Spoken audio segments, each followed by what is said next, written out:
Welcome to the Real News Network. I'm Jessica Devereaux in Baltimore. On a 60 Minutes episode that aired December 15th, the NSA gave the CBS show unprecedented access to the agency's headquarters.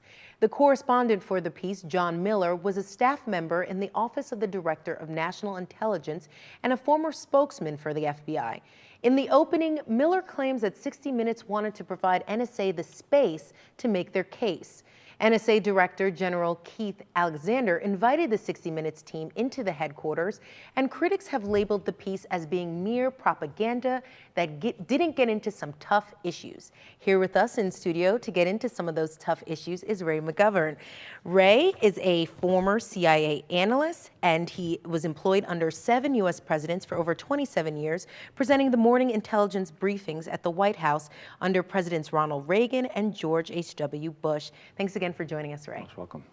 So, Ray, what we're going to do in this segment, we're going to listen to some clips and then we'll have you comment on them. So the first clip that I want to set up a little bit, we have General Alexander discussing whether the NSA is spying on Americans. Let's take a listen. Understand then, there might be a little confusion among Americans who read in the newspaper that the NSA has vacuumed up the records of the telephone calls of every man, woman, and child in the United States for a period of years. That sounds like spying on Americans. Right, and that's wrong. That's absolutely wrong. There's no. You don't hear the calls. You don't hear the call. You don't see the name. You don't see the names. You just see this number called that number. This number, the to from number, the duration of the call, and the date time group. That's all you get. And all we can do is tell the FBI that number is talking to somebody who is very bad. You ought to go look at it. That's absolutely wrong. That's what General Alexander said. What's wrong with General Alexander's statements? What do the facts say? Well, his own people at NSA have confirmed that 2,176 times NSA violated the strictures against collecting against U.S. nationals. And the FISA judges have reamed them out, all in secret, of course, for doing precisely the same. So the question would be, well, why do you do it then? You know, why do you collect on Americans? Now, what they do sometimes is do a dance around terms like collect.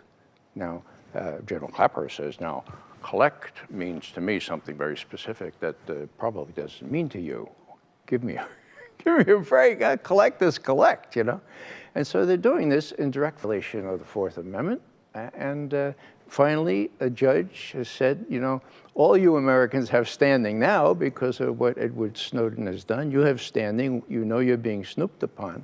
And it's come to a head, and it looks like maybe the judiciary will start acting like the third branch of government and not defer to these co-opted FISA judges. All right. And General Alexander, he sort of tried to defend this and saying that, oh, whenever we did do that, we didn't do it intentionally. Right, yeah. Well, there were programs devised by NSA technology experts where not even unintentional misses like this would happen. So, you know, you have to look at Alexander's record for truth, which is not real good, you know. If I had a chance to ask him, I would say, well, why did you lie to your supervisor on the House Intelligence Committee, Congressman Rush Holt, on December 6th, denying that any of this was happening, any of this stuff now that you admit to? See, he was the unfortunate victim of somebody in the White House not telling him that the New York Times had told the president they were going to release the story. The story was released on the 16th of December. Alexander had lied to Rush Holt on the 6th of December. Rush Holt was in high dudgeon. That's a felony. You don't lie to Congress. But what was the first time we can see that it's established that Alexander doesn't think that he has to be candid or even honest with Congress? All right, let's move on and talk about more comments that General Alexander made in that 60 Minutes piece. He also talked about how he's open to solutions. Let's take a listen to what he had to say. Look, if we could come up with a way of making this better, we would. So I would put that on the table for the American people. Help us come up with a way of stopping the terrorists that is less intrusive, and we ought to use that right away. So, Ray, what's your answer to that? What's your solution? Well, the answer is very simple. General Alexander doesn't have the power to violate the Fourth Amendment to the U.S. Constitution. You know, he admits it's intrusive. The judges now said it's unconstitutional. Where does he get off saying, well, if you come up with a better way, then I'll do that? You can't do unconstitutional things, even if people like Dianne Feinstein are willing to let illegal laws, there's a hiatus between when a law is passed that is not in consonance with the Constitution and when it's proved to be unconstitutional. We've been in that area now for a couple of years. Now the last phase has begun where judges are able to say, look, the Fourth Amendment is still on the books here, Unreasonable searches and seizures are not allowed. You have to have a warrant. It has to be based on probable cause, and it has to particularly define the areas to be searched or the people or things to be seized. Hello, isn't that simple enough? And so it's coming to a head, and I'm just delighted it is, and so is Ed Snowden, because he's vindicated. He's sitting there, I'm sure, wherever he is in Russia and saying, wow, this exceeds my fondest expectations. Finally, this Constitution that I had on my desk in Hawaii, finally it's meaning something to the judges that are supposed to defend it. All right. And what struck me when I was watching the 60 Minutes piece is how they really focused on how this metadata, collecting this metadata, it doesn't seem very intrusive at all. We're just looking at a bunch of numbers on the screen and things of that nature. But we know that that's not true. How do we know that's not true? Well, they use it to catch the bad guys. I'm always wondering who the bad guys are. So it's useful. It tells a lot about a person. And what about the content of the conversations? Well, it could be true that they don't listen to all of them, that they don't look at all of them, but they're all stored. That great big couple football fields size thing out there in Utah, I guess it is, they're putting a lot of stuff. You know how much you can get on a little thumb drive? They're putting all that stuff. Against the day, as Dick Cheney says, well, you never know when you might need that stuff. Yeah. Okay, let's talk about more of the 60 Minutes piece and how they really tried to discredit Edward Snowden and attacked his character, really. A top NSA official said that he stole the questions and answers to an entrance exam, as well as describing him as being strange. What do you think is behind this sort of character assassination? Well, it's the obvious. They always try to character assassinate anyone like this. They did it to Dan Ellsberg and to many others. But one word's used is eccentric, okay? Well, he is eccentric. Ekcentron, from the Greek, out of the center, okay?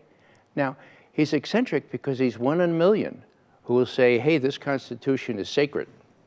I'm not only observing crimes against this Constitution, but I'm part of it. I have a higher duty. I need to make this available. Now that's eccentric, but it shouldn't be regarded as an oddity, okay? We do take this oath to support and defend the Constitution of the United States. He's done it. Feinstein, Mike Rogers have not. All right. Just to wrap up, Ray, I wanted to talk a little bit about how 60 Minutes is taking on a lot of heat. Twitter was ablaze. People were saying that essentially this is propaganda. Just to put it mildly, they called their journalism very flawed. Just in their defense a bit, I'll say that I watched the 60 Minutes overtime, which is essentially their web-based only programming, and you really saw how censored the 60 Minutes production team was, and they didn't reveal that part in the broadcasted piece, but on the web piece they did. Let's just take a quick look at this clip showing John Miller asking General Alexander a question. Did the NSA actually find a foreign power that had identified this capability and discussed using it offensively? I need time out on that. So we saw there, they couldn't even ask a very basic question. What are some questions that you would have wanted to ask General Alexander? I guess I would ask how he feels about his predecessors. Michael Hayden, who lied. When Hayden disavowed any of this as being unconstitutional, he moved up into a place where he was lionized as the go-to guy on NSA. He was Deputy Director of National Intelligence, and they asked him, well, what about probable cause? And he said, oh, no, probable cause isn't in the Fourth Amendment. Now, he didn't say this to his neighbor. He said this before the National Press Club, okay? Did anybody catch him on that? Probable cause is in the Fourth Amendment. Now, when Hayden was revealed to have cooperated with Dick Cheney and the rest of them in this intrusive, illegal, unconstitutional activity. Two former NSA directors, Bill Odom, General, U.S. Army, Bobby Inman, Admiral, U.S. Navy. Odom said he should be court-martialed. This is a violation of the First Amendment over there, and the first commandment at NSA, which is, thou shalt not eavesdrop on Americans without a court warrant, okay?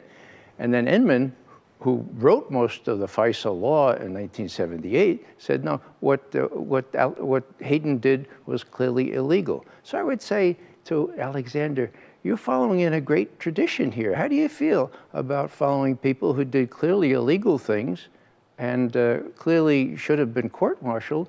And now Hayden, of course, is the CNN's go-to guy to explain all this to everybody else. You know, how do you feel about that, Alexander? And how do you feel about having deceived the American people into thinking that these vacuum cleaner approaches thwarted 54 terrorist events when you can only pretend to one, and that was somebody sending $8,000 to Al-Shabaab in Somalia.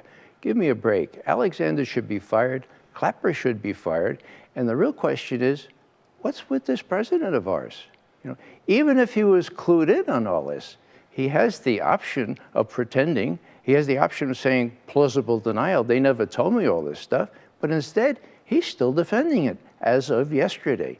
So when the courts come down and say, this was really unconstitutional, well, let's see what this constitutional lawyer has to say about that. Let's see if this president will do what he should. Or is he afraid of the intelligence community?